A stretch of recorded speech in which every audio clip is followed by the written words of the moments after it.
우리나라 여건인지라 뭐 미국 트럼프 행정부는 윤석열 내란 세력에 동조하느냐 아니면 비토를 하느냐 이제 이런 것이 오히려 더 관심이 많고 말씀 들어보면 미국은 이미 미국을 중심으로 움직이는데 대한민국은 우리가 한반도에 너무 갇혀서 상황을 정확하게 못 본다라는 부분은 굉장히 우려스럽기도 하지만 또 이재명 정부가 풀어야 할 과제 중에서 아주 우선순위를 앞에 두고 가야 한다는 생각이 드는데 자 그러면 이번에 이제 한 2개월 정도 가시면 네. 그러나 저러나 원래 정책 성향으로 보면 이재명 정부를 도와야 되는 또 위치에 있는 것도 송 변호사님이 맞지 않습니까? 어떤 정부가 들어서든지 간에 네. 한국 정부와 한국의 기업들이 좀 더 미국에서 자기 목소리를 낼 수 있도록 예. 한국 입장을 설명을 해주고 그다음에 미국의 관료들이나 의회 의원들이 오해를 하고 있는 게 있다면 그걸 이제 해명을 해주는 그 역할을 사실은 지금까지 해왔고 이제 앞으로도 지금 뭐 선거 기간 그리고 선거 이후에도 계속 할 예정인데요. 아까 말씀드린 대로 지금 차기 정부는 그 이전 정부들과는 어떻게 다르게 정책을 펴야 되는지도 설명을 해야 되지만 말씀하신 대로 현재 이재명 후보가 가지고 있는 안보 정책이 그리고 후보가 가지고 있는 아주 실용적인 그 외교 안보에 대한 관점이 예전과는 좀 다르게 그 다른 정책으로 나올 것이다. 그리고 민주당 만약에 이제 민주당 정부가 된다고 하면 한국의 민주당 정부가 예전처럼 지금 이제 미국의 어떤 뭐 국무부나 워싱턴 사람들이 얘기하는 것처럼 불신을 할 그런 대상이 아니라 실용적으로 접근해서 합리적인 타협점을 찾는다고 하면 믿고 같이 협상을 할 수 있는 파트너다라는 걸 지금 설득하고 설명할 예정입니다. 저 민간 영역도 그렇게 하지만 무엇보다도 중요한 것은 이제 그러니까 미국에 있는 한국 대사관, 네. 그거 다 외교부 직원들이지 않습니까? 네. 그리고 각 정부 부처에서 다 파견돼 나가 있는 네. 공직자들이 제일 먼저 이걸 해야 하는데 지금까지 그런 일을 태무침했다라고 하는 것도 이해가 잘 되지 않고 오히려 이런 부분을 이재명 정부가 출범하면 가장 먼저 공적 라인을 가장 먼저 해야죠. 최대한 네. 가동시켜서 상황을 일단 이해하는 것 그리고 대책을 어떻게 수립할지 이제 방향을 잡는 것 이럴 텐데요. 워싱턴 그러니까 백악관이나 미국 의회가 가장 귀를 기울이는 사람, 가장 기울이고 그다음에 물어보고 하는 사람은 가장 강력한 대사입니다. 예. 그래서 우리 주미 대사가 앞으로 누가 될지 모르지만 대통령과 직접 핫라인으로 직접 소통을 할 수가 있어야 되고 그래서 대통령의 정책과 생각을 정말 대변하는 그런 사람이라고 하는 인식을 이제 줄 수가 있어야 되고요.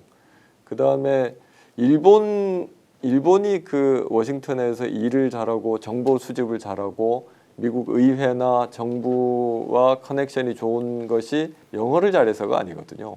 일본의 대사들이나 뭐 물론 그 외교관들이 잘하긴 하지만 영어를 잘 못하더라도 그 충분히 이 진정성을 가지고 자국의 정책을 설명하고 그리고 거기에 대해서 협상을 하려고 하는 모습을 보여주면 그러면은 미국 그 관료들이나 의회도 신뢰를 하기 때문에 협상이 가능하고요. 그래서 차기 정부는 딴 거보다 제가 지금 가장 바라는 것은 정말 대통령이 확실하게 힘을 실어줄 수 있는 대사관을 만들어줘야 된다. 네. 그리고 이 대사관에 파견 나가 있는 그 공무원들이 이 정말 훌륭한 능력을 가지고 있는 사람들이 대사를 중심으로 움직일 수 있도록 대사에게 전권을 줘야 된다고 생각합니다. 네. 그렇게 해서 이때까지의 어떤 그 워싱턴에서 한국 대사관이 받아왔던 그런 오명을 좀 씻을 수 있도록 해야 되고 실질적으로 그런 어떤 대사관의 역할을 기반으로 해서 대미 외교를 이제 풀어나가야 되는 거죠. 그렇게 할 만한 인물은 있을 것 같습니까? 실제 있습니까? 발굴하면 됩니까? 글쎄요, 제가 이때까지 뭐 제가 8년 동안 미국에 있으면서 봐왔던 걸로는 한국의 정치인들 중에 잠깐 비지팅 1년 정도 쉬러 온 사람들이 많았고요. 네. 그리고 대사관도 3년이면 다시 한국으로 돌아가고 대학으로 나간 정치 외교 전공을 하는 분들도 학위 과정 1, 2년이나 아니면 뭐 잠깐 왔다가 가고 그래서 사실은 워싱턴 내부에서 의회와 백악관이 움직이는 거를 실제로 제대로 알고 있는 사람은 거의 없는 것 같습니다. 답답하기는 한데 그래도 이제 사람을 찾아서 보내야 할 때고 이재명 대통령 후보가 이 부분은 지혜롭게 해결할 수 있을 것이다. 그래야만이 지금 복잡한 문제를 좀 단순화시켜서 트럼프 대통령이 사업가인이 서로 이렇게 호흡이 잘 맞으면 복잡한 문제 아주 단순화시켜서 잘 풀 수도 있다는 생각인데 결국은 양 국가의 이익을 얼마나 이제 돈독하게 만드느냐 이제 이런 부분인 것 같고요. 다른 거보다 뭐 여러 가지 이제 비교할 수 있는 것이 있습니다만 트럼프 그러니까 뉴트 깅그리치가 트럼프의 특징 아주 중요한 특징 중에 하나로 손을 꼽는 것이 실용주의입니다. 예. 아주 실용적인 사람이다. 제가 알기로는 제가 이제 민변에서도 같이 활동을 했었고 정치를 하면서도 같이 경험한 바로 보면 이재명 후보는 다른 어떤 분들보다도 아주 실용적으로 정책을 결정하고 어떤 뭐 이념이나 기존의 관념에 이렇게 갇혀 있지 않고 상당히 그 융통성 있게 그리고 현실에 맞게 정책을 조율할 줄 안다고 저는 이제 생각을 하고 있고 그렇게 또 알고 있기 때문에 그런 어떤 실용적인 관점을 가지고 있는 사람들이 협상의 테이블에 두 사람이 쓴다고 하면 충분히 합리적인 어떤 대화와 결과를 만들 수도 있을 거라고 생각합니다. 대선 기간 중에도 주한미 대사도 있지 않습니까? 사실 예. 이분하고도 관계를 얼마나 좀 그 원활하게 하느냐 이게 굉장히 중요한 이슈인 것 같습니다. 근데 현재는 지금 주한미 대사는 공석입니다. 아 공석입니까? 공석이고 대사 직무대리로 이제 조셉 윤 예전에 예. 한반도 그 미국 쪽 한반도 육자회담 대표를 했던 그분이 지금 이제 대리로 나와 있는 상황이거든요. 예. 그럼 그분하고 뭐 뭔가를 하더라도 이것은 책임 있는 뭔가 의견 전달 이런 것들은 좀 한계가 있다 이렇게 이제 지금은 보시는 거고. 아무래도 이제 바이든 정부 때 임명이 됐던 예. 분이고 트럼프에 의해서 임명이 된 사람이 아니기 때문에 뭐 저도 개인적으로 워싱턴에서 이제 몇 차례 만나서 얘기를 하고 어떤 성향이나 이런 건 알지만 네. 현재 지금 미국 정부의 입장을 현재 직무대리가 직접적으로 대변하고 있는 건 아닌 걸로 알고 있습니다. 그러면 미 대사를 조만간에 임명은 하긴 합니까 트럼프 행정부가? 그러니까 아직까지 지금 이제 트럼프가 취임한 지 100일이 넘었는데 예. 아직까지 한국의 대사를 임명하지 않는다. 후보도 아직 소개를 하지 않는다라고 하는 것이 워싱턴에서 한국의 위치를 얼마나 낮게 보고 있는지 중요하지 않게 보고 있는지를 아주 단적으로 보여주는 사례라고 봅니다. 그 말씀 참 들어보면 대한민국 대단한 나라라고 늘 자부심 갖고 사는데 미국이 우리나라를 이렇게 보고 있다라는 것 미처 알지 못했습니다. 하여튼 이것도 바꾸어서 또 더 개선해야 될 우리의 과제니까 오늘 송호창 변호사님 말씀 들으면서 공부도 많이 됐고요. 네. 야 우리가 놓치고 있는 게 너무 많구나. 이재명 정부가 들었으면 할 일 굉장히 많겠다. 그러면서 동시에 송 변호사님이 미국 가셨을 때 네. 정말로 중요한 역할을 좀 많이 하셔야 된다는 이런 좀 의무감을 갖고 떠나시면 좋겠습니다. 네, 일단 지금 뭐 제가 미국 의회 쪽 사람들하고 그다음에 연방 정부 쪽은 사실은 외부인들하고는 접촉을 할 수가 없기 때문에 싱크탱크에 있는 한반도 전문가들 그다음에 미국 의회 상하원에 이 한반도 문제를 결정할 수 있는 영향을 미칠 수 있는 사람들에게 일단 적극적으로 좀 설명을 하려고 하고 있고요. 이 관세 정책으로 시작된 이런 혼란 상황에서 그냥 수세적으로 대응을 하고 그 25% 관세를 낮추려고만 하는 이런 것이 아니라 사실은 지금 트럼프도 수차례 얘기를 했습니다만 워싱턴에서는 그리고 세계적으로도 한국이 무역 규모가 이제 10위권에 있는 선진국이라고 다들 알고 있고 선진국으로서의 자기 역할을 해야 된다는 목소리를 계속 내고 있습니다.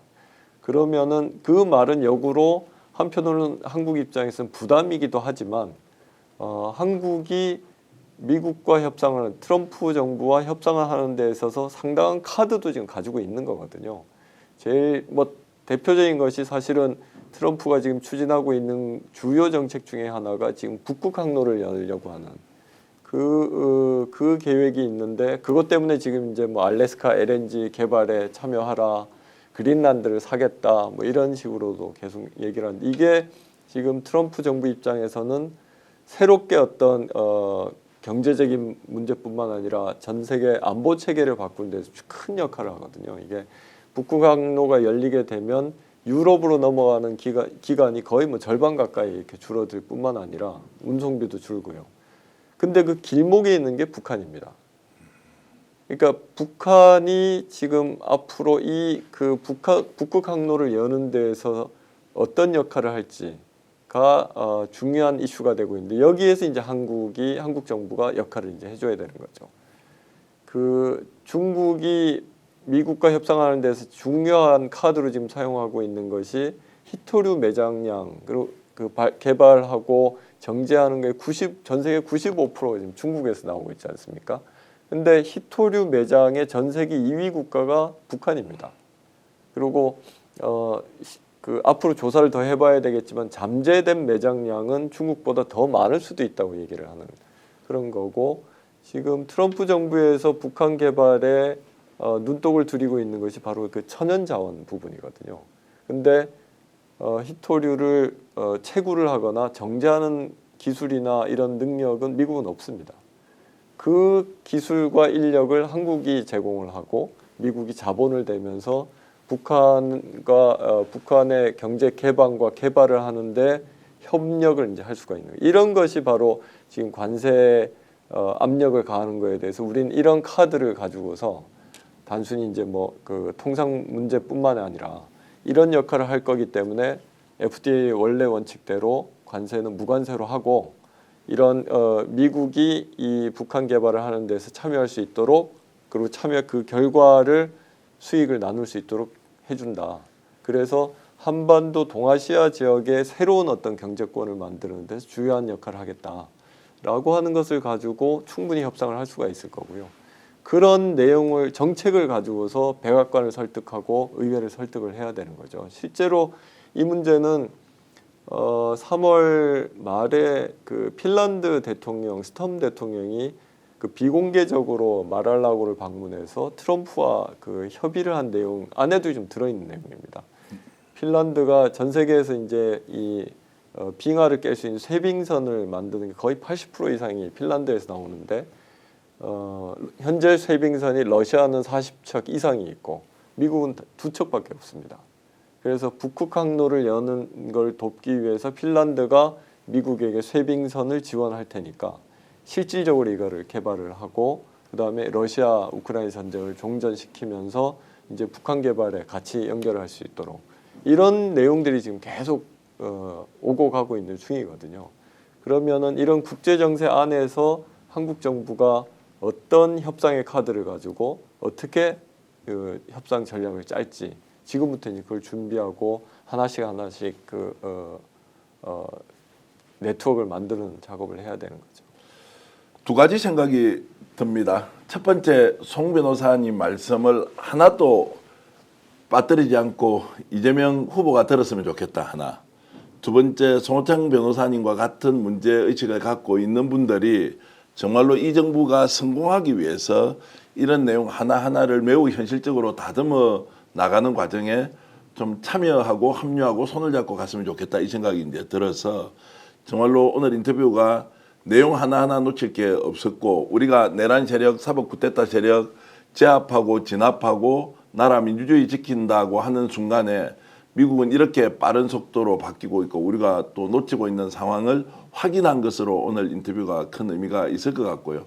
미국 다녀오시면 꼭 한 번 더 뭐 아니면 요새는 뭐 줌으로도 많이 하니까 그러니까요. 워싱턴 현장의 목소리를 워싱턴에서 보여드릴 수 있을 것 좋습니다. 같습니다. 그렇게 했으라도 제가 조금 전에 들었던 얘기 중에 남북 문제를 획기적으로 풀 수 있는 여러 가지 이제 정책적, 현실적 대안이 있다라는 것이 통상과 관세 문제를 좀 풀어나가는 또 일종의 요소로 쓰일 수 있지 않겠느냐. 이 부분은 다시 한 번 더 정책과 관련된 인터뷰를 진행하기로 하고요.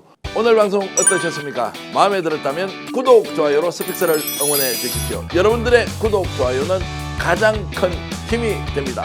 스픽스 구독, 좋아요.